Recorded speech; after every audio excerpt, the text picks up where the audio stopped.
National Weather Service in Indianapolis has issued a severe thunderstorm warning for Rush County in central Indiana until 5:30 p.m. Eastern Daylight Time.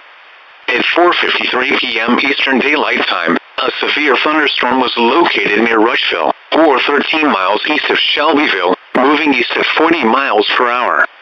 Hazard: 60 miles per hour wind gusts. Source: radar indicated.